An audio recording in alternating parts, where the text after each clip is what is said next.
सभी भक्तजन मिलके बोलिए संतोषी माता की जय। आज शुक्रवार को सुनिए संतोषी माता की बड़ी ही दुर्लभ व्रत कथा। एक बुढ़िया थी और उसके 7 पुत्र थे। 6 कमाने वाले थे, एक निकम्मा था। बुढ़िया माँ 6 पुत्रों की रसोई बनाती, भोजन कराती और पीछे से जो कुछ बचता सो 7वें को दे देती थी। परंतु वह बड़ा भोला भाला था, मन में कुछ विचार न करता। एक दिन अपनी बहू से बोला, देखो मेरी माता का मुझ पर कितना प्यार है। वह बोली, क्यों नहीं, सबका जूठा बचा हुआ तुमको खिलाती जो है। वह बोला, भला ऐसा भी कहीं हो सकता है क्या? मैं जब तक आंखों से ना देखूं मान नहीं सकता। बहू ने हंसकर कहा, तुम देख लोगे तब तो मानोगे। कुछ दिन बाद बड़ा त्योहार आया। घर में 7 प्रकार के भोजन और चूरमा के लड्डू बने। वह जांचने को सिर दर्द का बहाना कर पतला कपड़ा सिर पर ओढ़कर रसोई में जाकर सो गया और कपड़े के अंदर से सब देखता रहा। 6 भाई भोजन करने आए। उसने देखा माँ ने सब उनके लिए सुंदर सुंदर आसन बिछाए हैं, 7 प्रकार की रसोई परोसी है। वह आग्रह करके जिमाती हैं। वह देखता रहा। 6 भाई भोजन कर उठे तब माता ने उनकी जूठी थालियों में से लड्डुओं के टुकड़ों को उठाया और एक लड्डू बनाया। जूठन साफ कर बुढ़िया माँ ने पुकारा, उठो बेटा, 6 भाई भोजन कर गए हैं, अब तू ही बाकी है, उठना, कब खाएगा? वह कहने लगा, माँ मुझे भोजन करना नहीं, मैं परदेश जा रहा हूँ। माता ने कहा, कल जाता है तो आज ही जा। वह बोला, हाँ हाँ आज ही जा रहा हूँ। यह कहकर घर से निकल गया। चलते समय बहू की याद आई। वह गौशाला में उपले थाप रही थी। वहीं जाकर उससे बोला, हम जामे परदेश को, आवेंगे कुछ काल, तुम रहियो संतोष से धर्म आपनो पाल। वह बोली, जाओ पिया आनंद से, हमरो सोच हटाए, राम भरोसे हम रहें, ईश्वर तुम्हें सहाय, देव निशानी अपनी देखूं धरू मधीर, सुधि हमरी मति विसरियों रखियो मन गंभीर। वह बोला, मेरे पास तो कुछ नहीं है, यह अंगूठी है सो ले लो और अपनी कुछ निशानी मुझे भी दे दो। वह बोली, मेरे पास क्या है, यह गोबर भरा हाथ है।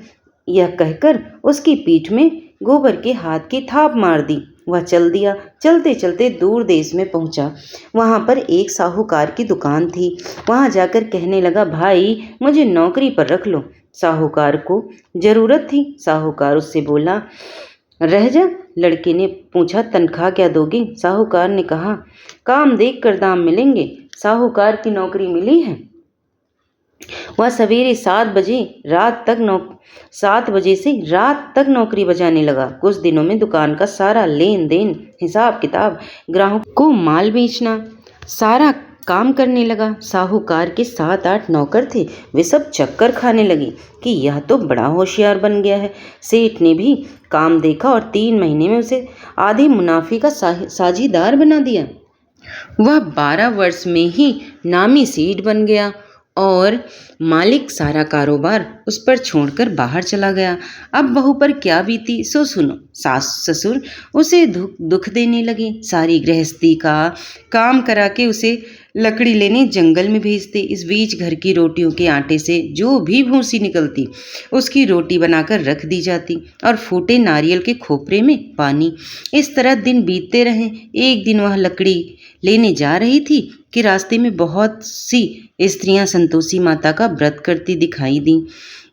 वह वहां खड़ी हो कथा सुनकर बोली, बहनों यह तुम किस देवता का व्रत करती हो और इसके करने से क्या फल मिलता है? इस व्रत के करने की क्या विधि है? यदि तुम अपने व्रत का विधान मुझे समझाकर कहोगी तो मैं तुम्हारा एहसान मानूंगी। तब उनमें से एक स्त्री बोली, सुनो, ये संतोषी माता का व्रत है। इसके करने से निर्धनता, दरिद्रता का नाश होता है और लक्ष्मी आती है। मन की चिंताएं दूर होती हैं। घर में सुख होने से मन प्रसन्न और शांति मिलती है। निपुत्र को पुत्र मिलता है। प्रियतम बाहर गया हो तो जल्दी आता है। कंवारी कन्याओं को मनपसंद वर मिलता है। राजद्वारे में बहुत दिनों से अगर मुकदमा चल रहा हो तो वो भी खत्म हो जाता है। सब तरह से सुख शांति, घर में धन जमा हो, पैसा जायदाद का लाभ, रोग दूर हो जावे तथा जो कुछ मन में कामना हो वे सब संतोषी माता की कृपा से पूरी हो जावे। इसमें संदेह बिल्कुल भी नहीं है।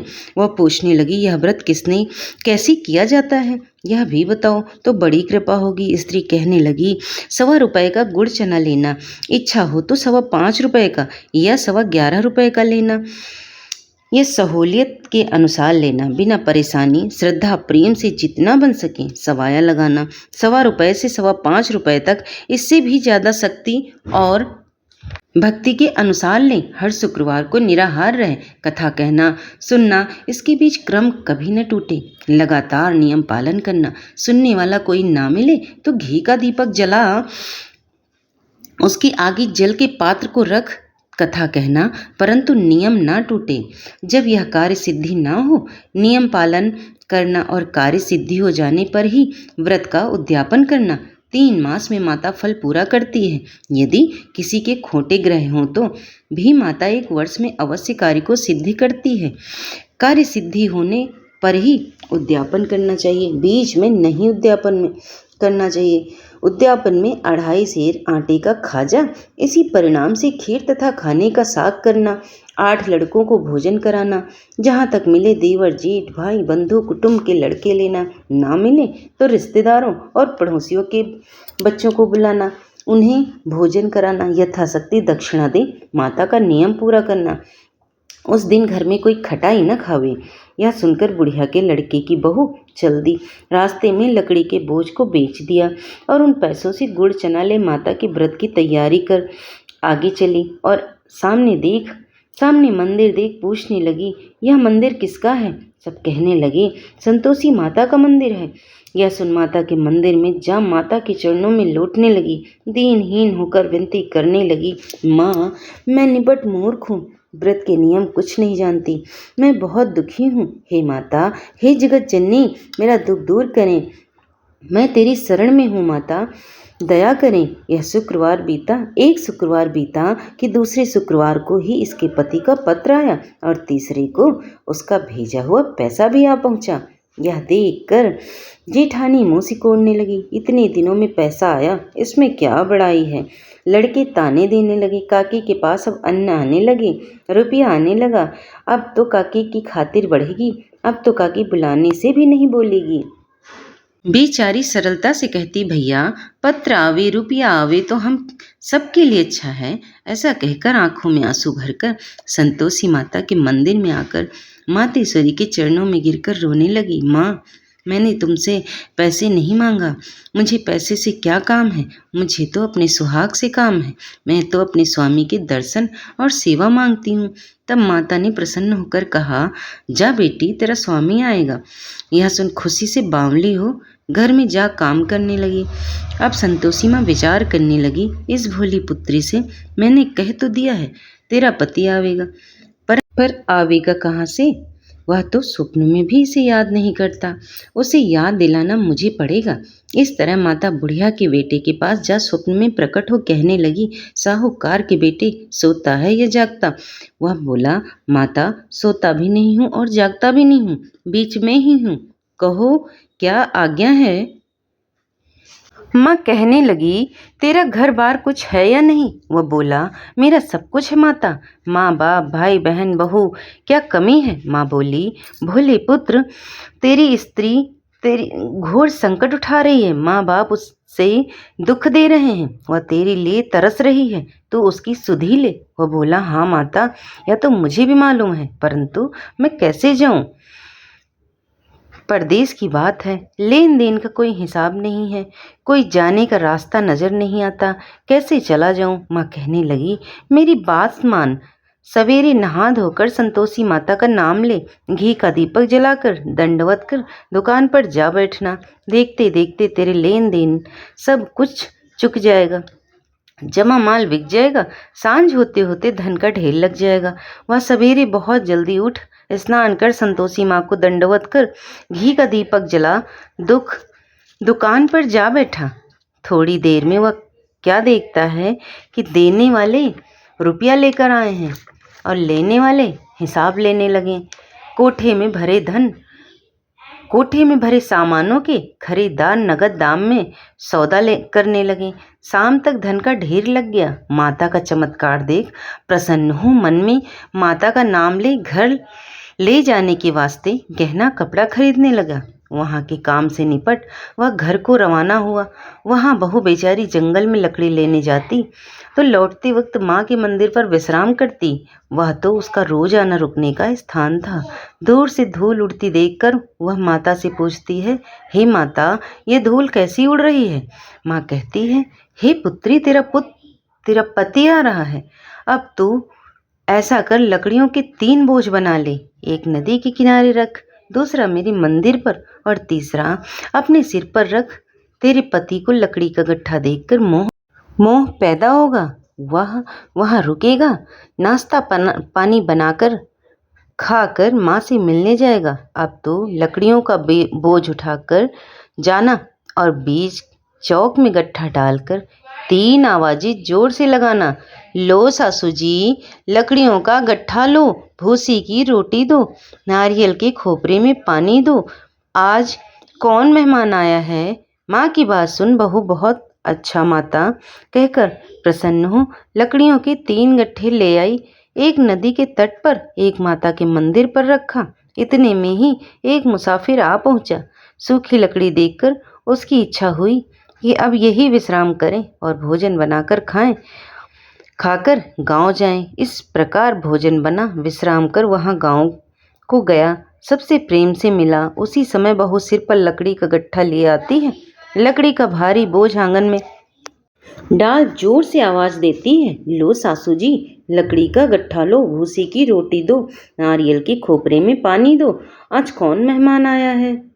यह सुनकर सास बाहर आकर अपने दिए हुए कष्टों को भुलाते हुए कहती है, बहू ऐसा क्यों कहती है? तेरा मालिक ही तो आया है। आ बैठ, मीठा भात खा, भोजन कर, कपड़े पहन, गहने पहन। इतने में आवाज सुन उसका स्वामी बाहर आता है और लकड़ी और अंगूठी देख व्याकुल हो उठा और माँ से पूछता है, माँ यह कौन है? माँ कहती है, बेटा यह तेरी बहू है। आज 12 वर्ष हो गए तो जब से गया है तब से सारे गांव में जानवर की तरह भटकती फिरती है।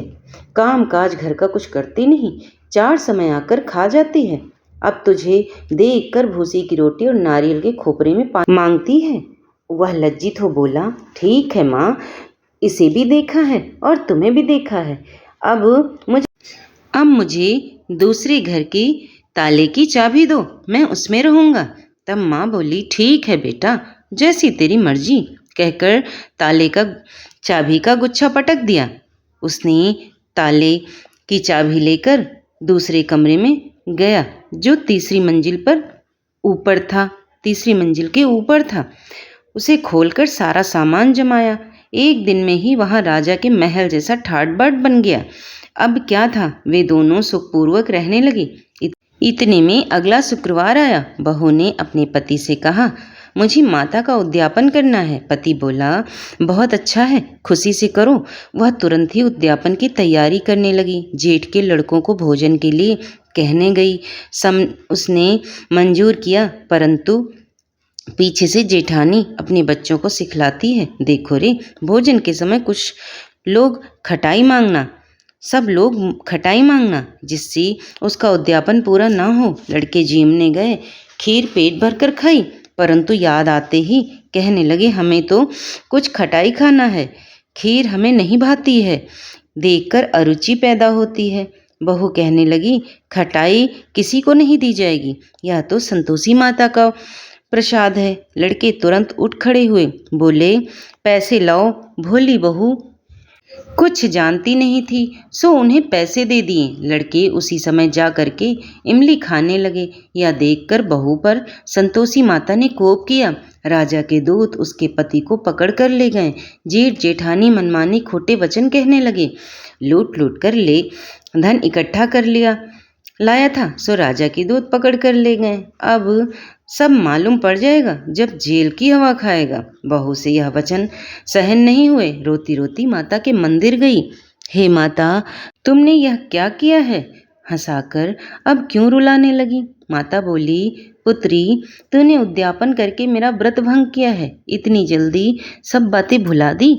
वह कहने लगी, माता भूली तो नहीं हूँ, ना कुछ अपराध किया है, मुझे तो लड़कों ने भूल में डाल दिया, मैंने भूल से उन्हें पैसे दे दिए, मुझे क्षमा कर दो मैया। माँ बोली, ऐसी भी कहीं भूल होती है? वह बोली, माँ मुझे माफ़ कर दो, मैं फिर से आपका उद्यापन करूँगी। माँ बोली, अब भूल मत करना। वह बोली, अब ना होगी। माँ अब बतलाओ, अब वह कैसे आवेंगे? माँ बोली, जा पुत्री, तेरा पति तुझे रास्ते में ही आता मिलेगा। वह घर को चली, राह में पति आता मिला। उसने पूछा, तुम कहाँ गए थे? तब वह कहने लगा, इतना धन कमाया है, उसका टैक्स राजा ने मांगा था, वह भरने गया था। वह प्रसन्न हो बोली, भला हुआ, अब घर चलो। कुछ दिन बाद फिर शुक्रवार आया। वह बोली, मुझे तो माता का उद्यापन करना है। पति ने कहा, करो करो, खुशी से करो। वह फिर से जेठ के लड़कों से भोजन करने को कहने गई। जेठानी ने तो एक दो बातें सुनाई और लड़कों को सिखा दिया कि तुम पहले ही खटाई मांगना। लड़के कहने लगे, हमें खीर नहीं भाती जी, बिगड़ता है, कुछ खटाई खाने को दो ना। वह बोली, खटाई खाने को नहीं मिलेगी, खाना हो तो खाओ। वह ब्राह्मणों के लड़कों को लाकर भोजन कराने लगी। यथाशक्ति दक्षिणा की जगह एक एक फल उन्हें दिया। इससे संतोषी माता प्रसन्न हुई। माता की कृपा होते ही 9वें मास उसको चंद्रमा के समान सुंदर पुत्र प्राप्त हुआ। पुत्र को लेकर प्रतिदिन माता जी के मंदिर जाने लगी। माँ ने सोचा कि यह रोज आती है, आज क्यों न मैं ही इसके घर चलूं, इसका आसरा देखूं तो सही। यह विचार कर माता ने भयानक रूप बनाया। गुड़ और चने से सना मुख, ऊपर सूंड के समान होठ, उस पर मक्खियां बिनबिना रही थीं। दहलीज में पांव रखते ही उसकी सास चिल्लाई, देखो रे, कोई चुड़ैल चली आ रही है, लड़कों इसे भगाओ, नहीं तो ये किसी को खा जाएगी। लड़के डरने लगे और चिल्लाकर खिड़की बंद करने लगे। छोटी बहू रोशनदान से देख रही थी। प्रसन्नता से वह पगली होकर चिल्लाने लगी, आज मेरी माताजी मेरे घर आई हैं। यह देखकर बच्ची को दूध पिलाने से हटाती है। इतने में सास का क्रोध फूट पड़ा। बोली, इसे देख कैसी उतावली हुई है, जो बच्ची को पटक दिया है। इतने में माँ के प्रताप से जहाँ देखो वहीं लड़के ही लड़के नजर आने लगे। वह बोली, माँ जी, मैं जिनका व्रत रखती हूँ, यह वही संतोषी माता हैं। इतना कहकर झट से सारे घर के किवाड़ खोल देती है।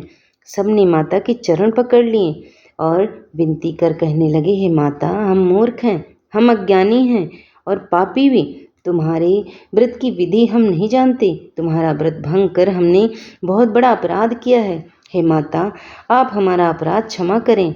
इस प्रकार माता प्रसन्न हुई। माता ने बहू को जैसा ही फल दिया है वैसे सबको दें। कथा को सुनने सुनाने वाले, पढ़ने पढ़ाने सभी भक्तजनों पर संतोषी माता सभी पर अपना आशीर्वाद बनाए रखें। और अब सुनिए संतोषी माता की आरती। जय संतोषी माता मैया, जय संतोषी माता, अपने सेवक जन की सुख संपत्ति दाता। माँ जय संतोषी माता, सुंदर चीर सुनहरी, माता धारण कीन्हो, हीरा पन्ना दम के तन सिंगार लीन्हो। मैया जय संतोषी माई, गेरू लाल छटा छवि, बदन कमल सोहे, मंद हसत करुणामयी, त्रिभुवन जन मोहे। मैया जय संतोषी माई, स्वर्ण सिंहासन बैठी, चंवर ढुरे प्यारे, धूप दीप नैवेद्य मधु, मेवा भोग धरे न्यारे। मैया जय संतोषी माई, गुण अर्चना परम प्रिय, ताम संतोष कियो, संतोषी कहलाई, भक्तन वैभव दियो। मैया जय संतोषी माई, शुक्रवार प्रिय मानत आज दिवस सोही, भक्त मंडली आई कथा सुनत मोही, मैं जय संतोषी माई। मंदिर जगमग ज्योति कम मंगल ध्वनि छाई, विनय करी हम बालक चरणन सिर नाई, मैं जय संतोषी माई। भक्ति भाव में पूजा अंगीकृत कीजे, जो मन वस्यों हमारे इच्छा फलीजे, मैं जय संतोषी माई। दुखी दरिद्री रोगी संकट मुक्त किए, बहुधन धान्य भरी घर सुख सौभाग्य दिए, मैं संतोषी माई। ध्यान धरो जिस मन जन ने मनवांछित फल पायो, पूजा कथा श्रवण कर घर आनंद आयो, मैं जय संतोषी माई।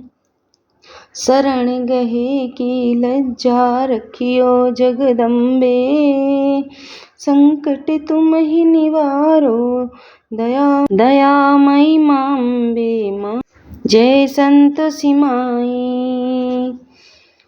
शरण संतोषी माँ की आरती जो कोई नर गावे, रिद्धि सिद्धि सुख संपत्ति जी भर के भक्त जन पावे, मैया जय संतोषी माई, मैया संतोषी माई। तो प्रिय भक्तजनों, कथा पसंद आई है तो प्लीज़ चैनल को लाइक शेयर सब्सक्राइब कर लें। धन्यवाद।